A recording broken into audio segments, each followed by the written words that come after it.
Mulheres de Esperança. Querida amiga, seja bem-vinda a mais um programa Mulheres de Esperança. Eu, a Sónia e a Inês estamos reunidas para finalizar esta incrível série que tem sido de grande utilidade para as nossas vidas como mulheres. É mesmo, Miriam. Estes episódios têm sido um poço de sabedoria e esperança.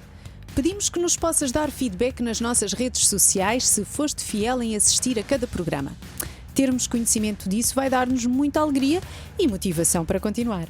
Nem mais. O nosso propósito é criar esta relação mais próxima de amizade contigo, apesar das distâncias. Hoje gostaríamos de finalizar esta série da Mulher Sábia falando de um assunto que é tão discutido nos dias que correm. Tens razão, Sónia. Com este tempo de conversa, pretendemos apresentar o nosso input daquilo que, à luz da Bíblia, é o melhor para o ser humano, pois acreditamos num Deus que sabia perfeitamente o que pretendia estabelecer quando nos criou. Antes de continuarmos, relembramos para subscreveres o nosso canal de YouTube e ativares as notificações. Se ainda não o fizeste, claro.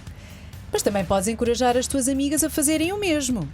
Aproveita e segue também o nosso podcast no twr360.org, no Spotify ou Google Podcast.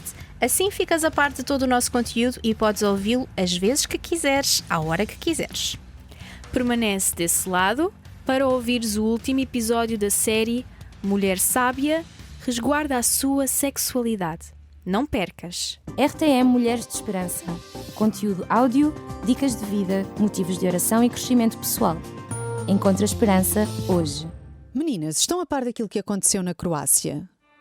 Segundo o Jornal Público, no primeiro sábado de cada mês, desde outubro de 2022, grupos de homens croatas têm-se reunido em locais públicos para rezar pela restauração da autoridade masculina. Os homens, católicos extremistas, ajoelham-se e pedem a proibição do aborto, a castidade e o fim do sexo antes do casamento. E também roupas que tapem mais as mulheres, não é? Olha, sim, Inês, eu estou a par dessa notícia e devo dizer que esses homens, em primeiro lugar, são os corajosos por afirmarem com tanta convicção esses princípios e valores e ainda orarem por esses assuntos. Bem, há muito sumo a espremer nesta notícia, mas acho que o principal que queremos salientar são os temas da castidade, sexo antes do casamento e decência. Devemos mesmo nos guardar nesta área? Como mulheres, qual a maneira mais verdadeira e bíblica de pensar sobre este assunto?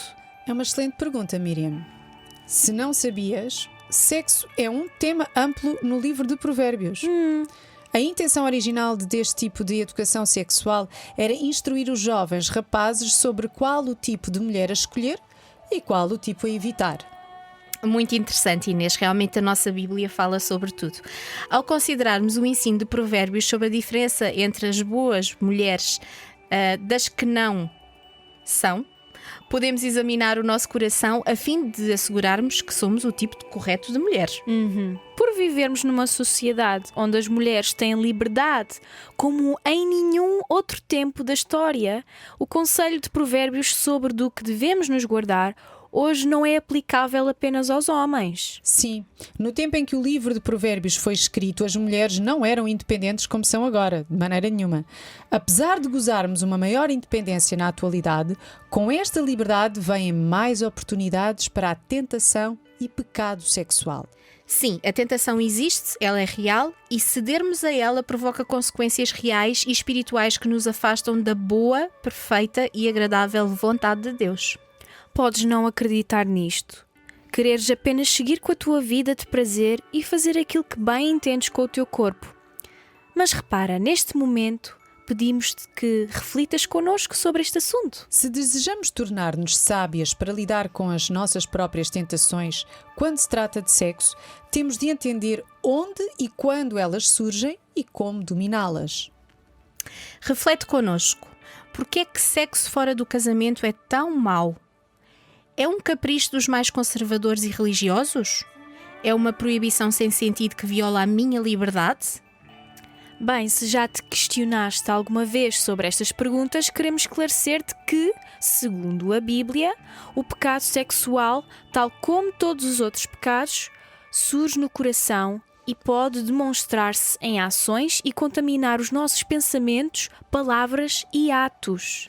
Meninas, esta pergunta atinge todas as pessoas em algum momento das suas vidas. O pecado sexual é assim tão mau? Bem, não querendo fugir àquilo que está escrito na Bíblia, o pecado sexual é uma violação da ordem de criação de Deus. Ele estabeleceu que o casamento, a união de um homem e uma mulher em compromisso para toda a vida, é para a humanidade em geral. Convido-te a leres connosco 1 Coríntios, capítulo 6, versículo 13 a 17. Os alimentos são para o estômago e o estômago para os alimentos. Mas o Senhor há de fazer com que tanto o estômago como os alimentos se desfaçam um dia. O corpo humano, porém, não é para a imoralidade. Ele é para o Senhor e o Senhor é para o corpo. De facto, Deus ressuscitou o Senhor Jesus e, pelo seu poder, nos há de ressuscitar também a nós. Não sabem que o corpo de cada um de nós faz parte do corpo de Cristo? E se é corpo de Cristo, como posso eu fazer dele parte do corpo de uma prostituta? De modo nenhum. Ou não sabem que aquele que se une a uma prostituta se torna um só corpo com ela? Diz a Sagrada Escritura: tornam-se ambos uma só pessoa, porém, aquele que se entrega ao Senhor forma um só espírito com ele. Há algo sobre o pecado sexual que viola a nossa união com Cristo, como podemos ver. De maneira sobrenatural, nos tornamos um só com quem temos uma relação sexual. Fomos criadas dessa maneira.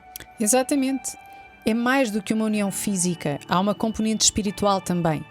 As consequências do pecado sexual comprovam isso. Ele é destrutivo, de uma forma ou de outra, fisicamente, relacionalmente e sempre espiritualmente. Orar, ouvir, aprender, crescer e dar. RTM Mulheres de Esperança. Sabias que o pecado sexual impede o nosso processo de santificação? Provérbios 5 e 7 adverte os jovens rapazes suscetíveis a não se deixarem seduzir por um certo tipo de mulher. Ela é perigosa, apesar do seu perigo estar escondido sobre mentiras encantadoras. Bem, por outras palavras, ela sabe como estimular um homem e não tem escrúpulos em perseguir o homem que deseja. Daí ser tão importante uma mulher portar-se com decência, tal como, por exemplo, o padre Bozidar Nagy afirmou. Muitas mulheres não têm noção que se vestem de forma provocadora, o que causa um grande inconveniente para a população masculina.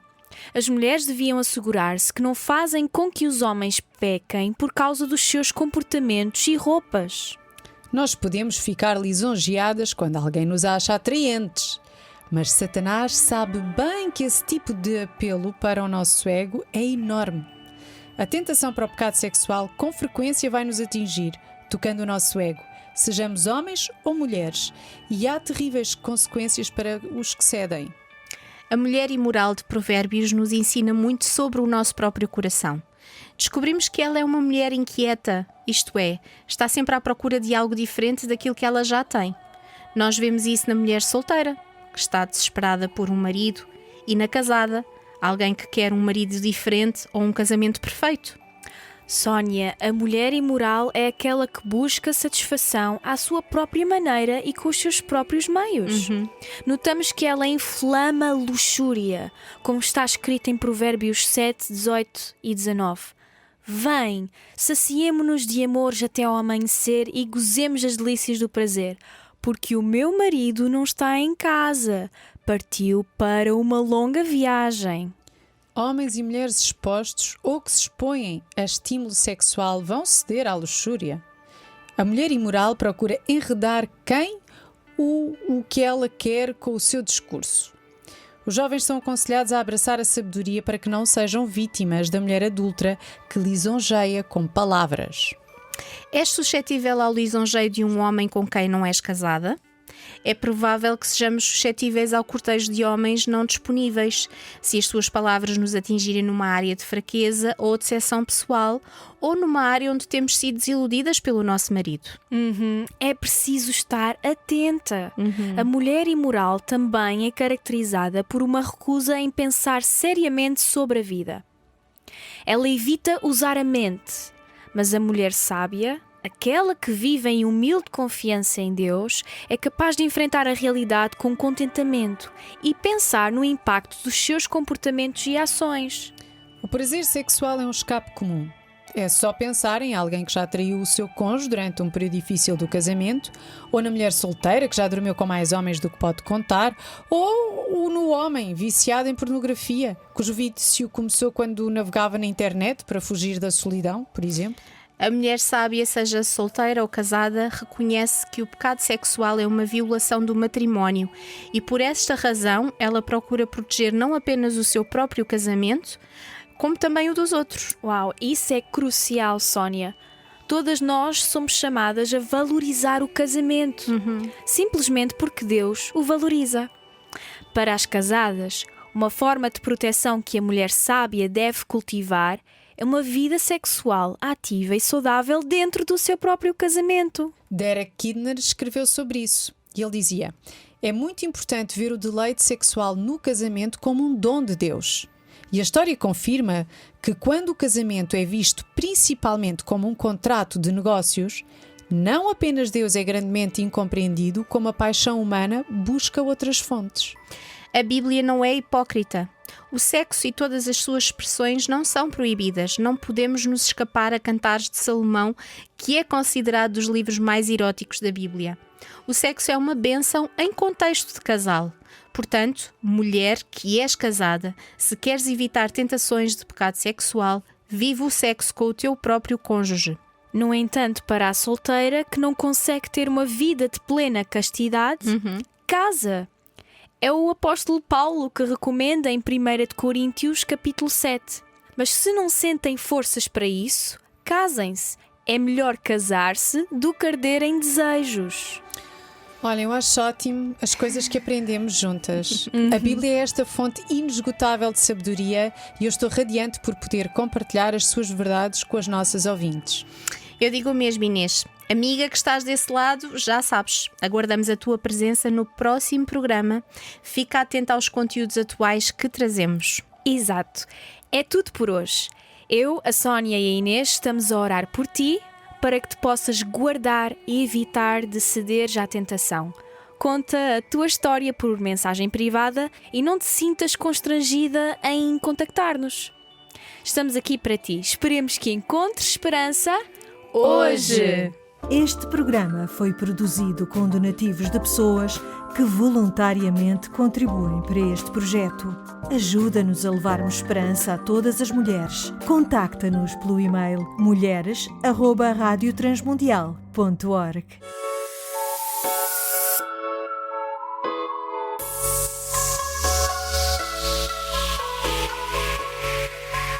Mulheres de Esperança.